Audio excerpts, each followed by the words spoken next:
नमस्कार और स्वागत है। आज हम ट्रेडिंग की दुनिया के एक ऐसे पहलू पर बात कर रहे हैं जिस पर अक्सर उतना ध्यान नहीं जाता जितना चार्ट्स और इंडिकेटर्स पर जाता है। हमारे सामने एक लेख का अंश है जिसका शीर्षक है ट्रेडिंग एक मानसिकता की समस्या है, तकनीकी नहीं। ये एक बोल्ड स्टेटमेंट है ना? इसका सार ये है कि ट्रेडिंग में कामयाब होने के लिए सिर्फ स्ट्रैटेजी या टेक्निकल एनालिसिस काफी नहीं है, बल्कि लेख कहता है कि लगभग 90% सफलता आपकी सोच, आपके जज्बातों को संभालने की काबिलियत पर टिकी है। तकनीक का रोल वो सिर्फ 10% है। चलिए इसी दावे की गहराई में उतरते हैं। ये वाकई एक दिलचस्प नजरिया है और ये लेख इसी बात पर जोर देता है। देखिए, चार्ट पैटर्न समझना, सही एंट्री एग्जिट पॉइंट जानना, ये सब जरूरी है, इसमें कोई शक नहीं। लेकिन ये ज्ञान वो आपको सिर्फ शुरुआती दरवाजा दिखाता है। असली इम्तिहान तब शुरू होता है जब ट्रेड लेने के बाद बाजार मान लीजिए आपके खिलाफ जाने लगता है या उम्मीद से ज्यादा तेजी से आपके पक्ष में बढ़ता है। उस दबाव वाले पल में आप कैसा सोचते हैं, क्या महसूस करते हैं और सबसे जरूरी क्या करते हैं, वही असली खेल है। हाँ, और इसमें एक बड़ी थोड़ी चौंकाने वाली बात कही गई है कि बाजार आपको गलत इंडिकेटर इस्तेमाल करने की सजा शायद उतनी नहीं देता जितनी सजा आपकी अपनी भावनाओं पर काबू न रख पाने की मिलती है।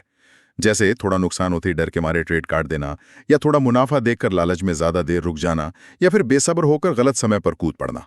और वो खतरनाक चीज रिवेंज ट्रेडिंग। ओहो हाँ, यानी एक नुकसान का बदला लेने के लिए तुरंत दूसरा, शायद और बड़ा ट्रेड ले लेना। तो लड़ाई दरअसल स्क्रीन पर दिख रहे उतार चढ़ाव से कम, बिल्कुल, और अपने अंदर चल रहे डर, लालच और बेसब्री से ज्यादा है। बिल्कुल। सोचिए ये कितना आम है। हम सब ने शायद कभी ना कभी महसूस किया होगा कि कैसे प्लान तो बिल्कुल सही बनाया था, पर ऐन मौके पर हिम्मत जवाब दे गई या फिर लालच हावी हो गया। इसी से जुड़ा एक सवाल मन में आता है जो अक्सर ट्रेडर्स को परेशान करता है।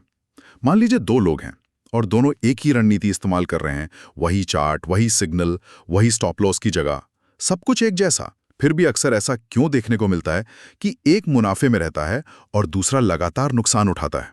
अगर सिस्टम एक है तो नतीजे अलग क्यों? यहीं पर मानसिकता का पूरा खेल सामने आता है, जैसा लेख इशारा कर रहा है।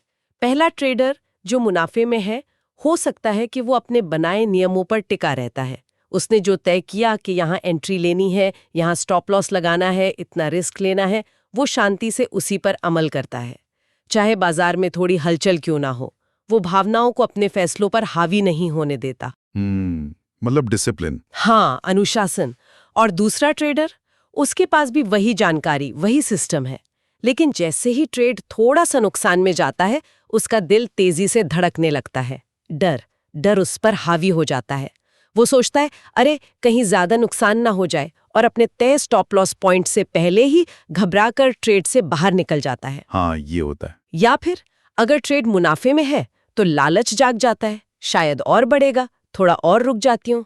और फिर जब बाजार पलटता है तो वो मुनाफा भी चला जाता है या नुकसान में बदल जाता है। नतीजा एक ही सिस्टम पर दो अलग किस्से, सिर्फ इसलिए कि भावनाओं को संभालने का तरीका अलग था। ये बात तो है।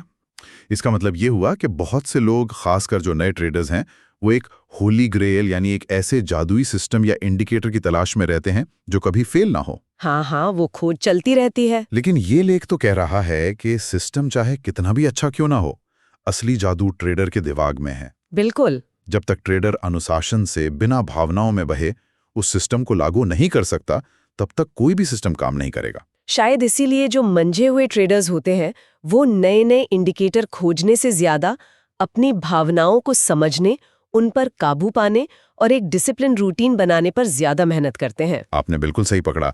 देखिए, तकनीकी हुनर आपको ये बता सकता है कि चार्ट के हिसाब से क्या करना चाहिए, कहाँ खरीदने का मौका बन रहा है, कहाँ बेचने का। हाँ, लेकिन आपकी मानसिक स्थिति ये तय करती है कि आप असल में वो करेंगे या नहीं। अच्छा, क्या डर आपको सही मौके पर एंट्री लेने से रोक देगा? क्या लालच आपको मुनाफा जल्दी बुक करवा देगा या नुकसान को बड़ा होने देगा? क्या एक नुकसान के बाद आप हताश होकर गलत फैसले लेंगे? ये सब मानसिकता का ही खेल है। तकनीक रास्ता दिखा सकती है, पर चलना तो दिमाग को ही पड़ता है। इस पूरी कहानी को और जीवंत बनाने के लिए लेख में अमित और राज का उदाहरण दिया गया है। हाँ, वो उदाहरण काफी अच्छा है। ये दो काल्पनिक ट्रेडर हैं जो ट्रेडिंग सीख रहे हैं। अमित का किरदार दिलचस्प है। उसने बहुत कुछ सीखा है, कई सारे इंडिकेटर्स, चार्ट पैटर्न्स।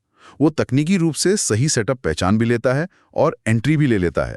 यहाँ तक सब ठीक है, लेकिन मुश्किल तब शुरू होती है जब ट्रेड लेने के बाद बाजार थोड़ा हिलता है। अगर कीमत उसके खिलाफ गई, भले ही स्टॉप लॉस अभी दूर हो, अमित घबरा जाता है।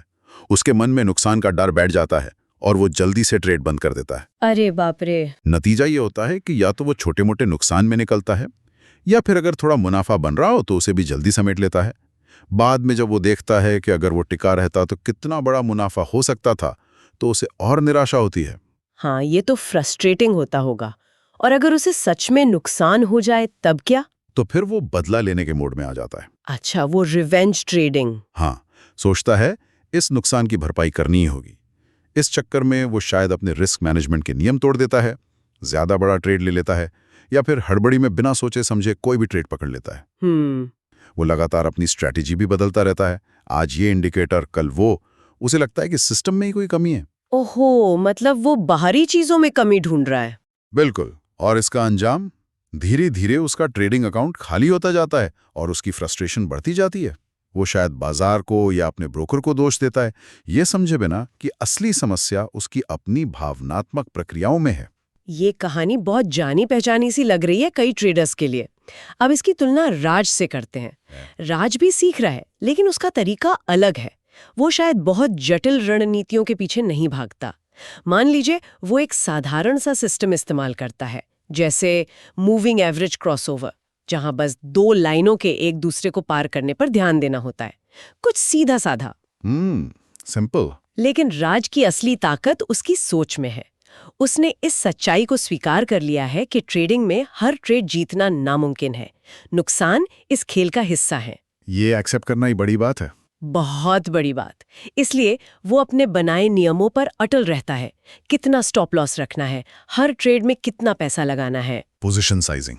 जी हाँ, पोजीशन साइजिंग, इन नियमों का वो सख्ती से पालन करता है।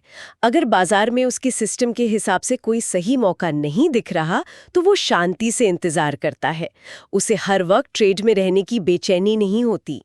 धैर्य। बिल्कुल। जब उसे अपनी शर्तों के मुताबिक सिग्नल मिलता है, तभी वो ट्रेड लेता है। और एक बार ट्रेड में आने के बाद वो अपने तय स्टॉप लॉस और टारगेट का इंतजार करता है, बिना ज्यादा घबराए या लालच किए। तो राज के साथ क्या होता है? क्या उसे नुकसान नहीं होता? नहीं, ऐसा बिल्कुल नहीं है। उसे भी नुकसान होता है, उसके भी ट्रेड कलट जाते हैं। लेकिन क्योंकि वो अपनी भावनाओं पर बेहतर नियंत्रण रखता है, नियमों को नहीं तोड़ता और छोटे नुकसानों को स्वीकार करना सीख गया है, इसलिए उसके नुकसान सीमित रहते हैं। और जब उसके ट्रेड सही जाते हैं, तो वो मुनाफा कमाता है, जो समय के साथ उसके छोटे मोटे नुकसानों की भरपाई करके उसके अकाउंट को धीरे धीरे आगे बढ़ाता है। ये अमित और राज की कहानी वाकई आंखें खोलने वाली है। दोनों के पास शायद बराबर का या मिलता जुलता तकनीकी ज्ञान था। हो सकता है अमित ज्यादा जानता हो। हाँ, हो सकता है अमित ज्यादा इंडिकेटर जानता हो। लेकिन फर्क कहाँ आया? सिर्फ सोच के तरीके में।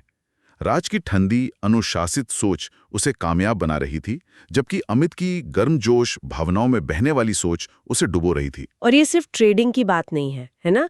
ये दिखाता है कि कैसे जानकारी होना एक बात है और उस जानकारी को दबाव में सही ढंग से इस्तेमाल कर पाना बिल्कुल दूसरे। सही बात है। यहाँ आत्मनियंत्रण, अनुशासन और अपनी भावनाओं को समझने की क्षमता, जिसे हम भावनात्मक जागरूकता कहते हैं, वो कितनी ज्यादा महत्वपूर्ण हो जाती है। ये सिर्फ क्या करना है जानने के बारे में नहीं है, बल्कि असल चुनौती है कि जब वक्त आता है तब आप वो कर पाते हैं या नहीं। बिल्कुल। और राहत की बात यह है कि लेख सिर्फ समस्या बताकर नहीं रुकता, बल्कि कुछ ठोस कदम भी सुझाता है। हाँ, ये अच्छी बात है। जिससे कोई भी अपनी ट्रेडिंग मानसिकता को सुधारने की दिशा में काम कर सकता है। ये सुनने वालों के लिए काफी काम के हो सकते हैं। जरूर। पहला कदम है ट्रेडिंग जर्नल रखना, लेकिन सिर्फ एंट्री एग्जिट प्राइस लिखने के लिए नहीं। अच्छा, फिर किस लिए? बल्कि अपनी भावनाओं को रिकॉर्ड करने के लिए। ट्रेड लेने से पहले कैसा महसूस हो रहा था? आत्मविश्वास था, डर था या लालच? ट्रेड के दौरान मन में क्या उथल-पुथल मची? और ट्रेड खत्म होने के बाद क्या भावनाएं थी? राहत, गुस्सा, खुशी? ओह, ये तो दिलचस्प है। मतलब इमोशनल लॉगिंग। हाँ, बिल्कुल। इसे लिखने से आप धीरे धीरे अपने भावनात्मक पैटर्न को पहचानने लगते हैं। आपको पता चलता है कि कौन सी स्थिति आपको ट्रिगर करती है। समझ गई। दूसरा सुझाव क्या है? दूसरा सुझाव सीधा अनुशासन से जुड़ा है। अपने ट्रेडिंग प्लान और नियमों पर टिके रहना, खासकर तब जब आपकी भावनाएं आपको बहकाने की कोशिश करें। यानी कि इमोशंस को ओवरराइड करना। हाँ, अगर आपका नियम कहता है कि स्टॉप लॉस हिट होने पर निकलना है, तो निकलना है। भले ही मन कह रहा हो बस थोड़ा और शायद बाजार पलट जाए। भावनाओं को तर्क पर हावी ना होने देना, यही प्रैक्टिस है। मुश्किल है पर जरूरी है। बहुत जरूरी। तीसरा, और ये भी बहुत जरूरी, रिवेंज ट्रेडिंग से बचना। हाँ, वो तो बिल्कुल नहीं करना चाहिए। यानी एक नुकसान के बाद तुरंत उसकी भरपाई करने के लिए ट्रेड ना करना।